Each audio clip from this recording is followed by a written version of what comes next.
इमाम ख़ुमैनी रहमतुल्लाह अलैह इस्लामी तारीख़ खे नओं रुख़ ॾिनो। आलमी इस्लामी तहरीकनि में नई जान पैदा कई।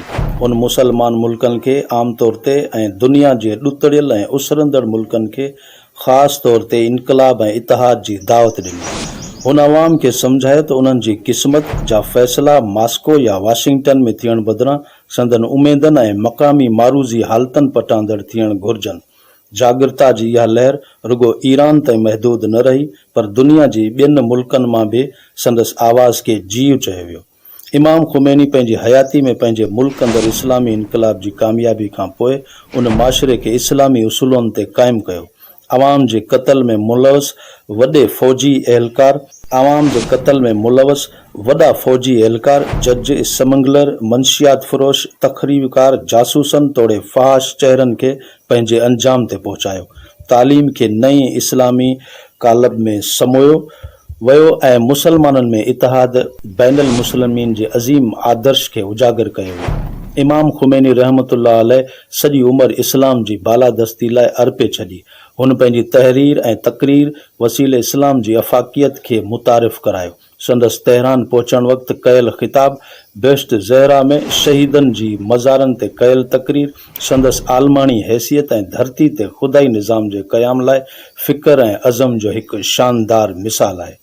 इन खां अॻु जो अञा असीं वधीक रोशनी इन ते विझूं, अचो त उन जी ज़िंदगी ते मुख़्तसर नज़र विझूं। 1902 ईस्वी में जॾहिं इमाम ख़ुमैनी हिकु दीनी घराणे में अखि खोली तॾहिं ईरान ते परॾेही क़ुवतनि जो बाक़ाइदा तसल्लुत क़ाइमु हो। 1906 ईस्वी में ईरान में थियल क़ानून साज़ी जे नतीजे में दुनिया में आयल उथल पुथल बावजूदि 1979 ईस्वी ताईं माण्हुनि जी काया तब्दील न थी हुई।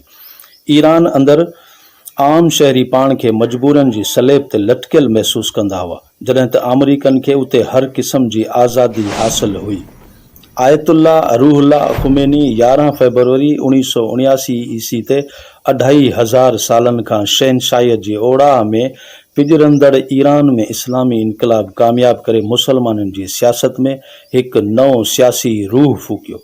हीउ उहो दौर हो जॾहिं अमरीका ऐं रूस सुपर ताक़तनि जी हैसियत सां सॼी दुनिया में इक़्तिसादी, सियासी ऐं सक़ाफ़ती वालार में रुधल हुआ। दुनिया जी विर्छ ॿिनि बिलाकनि में हुजण सबबि मुख़्तलिफ़ मुल्कनि जा माण्हू या त मॉस्को जी इश्तराकी फ़लसफ़े में ऐं पंहिंजो छुटकारो सम्झंदा हुआ या वरी अमरीका जो सरमाएदाणो निज़ाम ई उन्हनि खे निजात जो अकेलो रस्तो नज़र पिए आयो। ख़ासि करे अमरीकी साम्राज्य जूं हरीस निगाहूं इस्लामी मुल्कनि जे तेल, मादनियात ऐं ॿिनि वसीलनि तरफ़ खुतल हुयूं। दुनिया जी 4.25 अरब आबादी मंझां 1 अरब मुसलमान कंहिं न कंहिं तरीक़े सां अमरीका जी ग़ुलामी में जकड़ियल हुआ। ईरान अंदरि अमरीका ऐं यहूदी लाबी जी बाक़ाइदा हक़मियत हुई ऐं उते जो माशरो जिन्सी बेराह रवी ऐं इक़्तिसादी फुरलुट सबबि केतिरनि ई तज़ादनि जो शिकार बणियल हो। ख़ासि तौर ते ईरान जी औरत विचें दौर जे यूरोप खां बि वधीक मज़लूम हुई। ईरान जे शहर मशहद मुक़दस में अली इब्न मूसा रज़ा अलैहिस्सलाम जी हरम ऐं केतिरनि ई मुक़दस मज़ारनि हुजण सबबि ही ख़ितो अहल तशीह जो अहम मर्कज़। अहिड़ी रीति वरी कुम मुक़दस अहल तशीह में सदियुनि खां क़ाइम इज्तिहाद, इल्म ऐं दीनी ॼाण जो हिकु वॾो मर्कज़ लेखियो वञे थो। आयतुल्लाह ख़ुमैनी रहमतुल्लाह अलैह आलमनि सां गॾिजी पंहिंजी जदोजहद जी इब्तिदा में मदरसा फैज़िया कुम मां कई ऐं हुन पारां शहनशाह ईरान रज़ा शाह पहलवी खे मोकिलियल हिकु एहतजाजी टेलीग्राम, जेको शहनशाह जे नाम निहाद सुधारनि ऐं वाइट रिवोल्यूशन ख़िलाफ़ पहिरियों रद्द अमल हो, सो अॻिते हली ईरान में इस्लामी तहरीक जो बुनियाद साबित थियो। इमाम ख़ुमैनी जी हिकु टेलीग्राम शहनशाही ऐवाननि खे बेचैन करे छॾियो हो।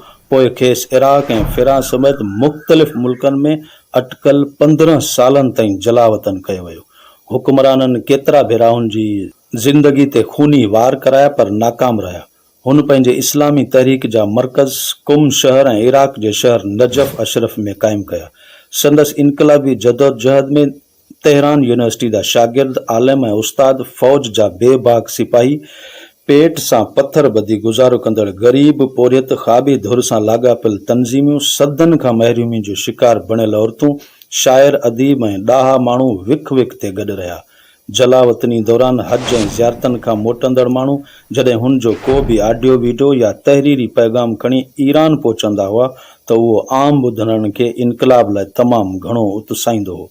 अहिड़ी तरह तहरीक खां वठी ईरान जे इस्लामी इनक़लाब लाइ लॻभॻि 90,000 शहीदनि रेटी रत जो नज़रानो पेश कयो, जिन मां अक्सरियत खे बेहश्त ज़हरा नाले क़ब्रिस्तान में दफ़नायो वेंदो हो।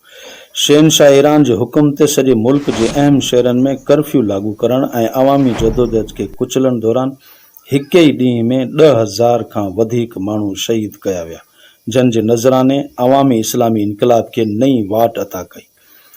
शहनशाह रज़ा शाह पहलवी रात जी पेट में मुल्क छॾे भॼी वियो। इमाम ख़ुमैनी फ्रांस मां जलावतनी ख़त्म करे फेबरवरी 1979 ईस्वी में मेहराबाद एयरपोर्ट ते पहुतो, जिते 50 लख खां वधीक माण्हुनि संदसि तारीख़ी इस्तक़बाल कयो ऐं आजियां जो अहिड़ो एज़ाज़ वेझे माज़ी ताईं ॿिए कंहिं बि आलमी अॻुवाण खे नसीब न थियो आहे। इमाम ख़ुमैनी वॾी बेबाकीअ सां निशानदेगी कई त इस्लामी मुल्कनि में जेसी ताईं गैर फितरी ऐं इस्लाम दुश्मन हुकूमतनि जो ख़ात्मो न ईंदो, तेसी ताईं मुसलमान पंहिंजो आलमी वक़ार बहाल कराए न सघंदा। संदसि ख़्यालु हो त जेसी ताईं सहियूनियत जा जरासीम नाबूद न थींदा, तेसी ताईं आलमी सतह ते अमन क़ाइमु न थींदो ऐं विच ओभर में जंग हर हालत में जारी रहंदी। तंहिं करे हुन बैतुल मुक़द्दस जी आज़ादी लाइ मुसलमान जे शऊर खे सगारो कयो। ईरान में कुदुस जी आज़ादी लाइ अलॻि फ़ौज क़ाइमु करे बाक़ी मुल्कनि खे बि उन में शमूलियत जी दावत ॾिनी। हिन यहूदियुनि जे फ़लस्तीन अंदरि वधंदड़ आबादकारीअ खे इस्लाम ख़िलाफ़ वॾी साज़िश करार ॾिनो ऐं हर साल रमज़ानुल मुबारक महीने जे आख़िरी जुमे खे यौमुल कुदुस करार ॾिनो त जीअं मुसलमान इसराइल जे नाजाइज़ वजूद खे कॾहिं बि न विसारनि। इमाम ख़ुमैनी फ़लस्तीन, लिबनान तोड़े ॿिनि मुल्कनि में हलंदड़ इस्लामी तहरीकनि जी भरपूर मदद कई। इमाम जो सभ खां वॾो ज़ोर उम्मत मुसलमान जे इतिहाद ते हो। तंहिं करे हुन 12 रबीउल अव्वल खां 17 रबीउल अव्वल ताईं हफ़्ते खे हफ़्ते वहदत करार ॾिनो ऐं चयो, सुन्नी ऐं शियनि में इख़्तिलाफ़नि जी ॻाल्हि कंदड़ न सुन्नी आहिनि न ई शिया, पर उहे अमरीका जा एजेंट आहिनि। हिन मुसलमाननि जी हज वारी इबादत ऐं सियासी इज्तमा लाइ इहा राह हमवार कई त सॼी दुनिया जा मुसलमान उन माॻ ते हर साल कठो थी हिक ॿिए जा मसइला हल कनि ऐं हिक ॿिए खे आलमी साम्राजी जी साज़िशनि खां बाख़बर रखनि। पर मुसलमान हुक्मराननि इन ॾस में इमाम ख़ुमैनी खे ख़ातिर ख़्वाह मोट न ॾिनी। तारीख़ इनक़लाब, इस्लाम ऐं इंसानियत खे नवां रुख अता कंदड़ ही अज़ीम हस्ती 3 जून 1999 ईस्वी ते असां खां मोकिलाए वई। इस्लामी नज़रिये जा पोइलॻ अॼु बि संदसि हलायल जदोजहद खे जारी रखियूं अचनि।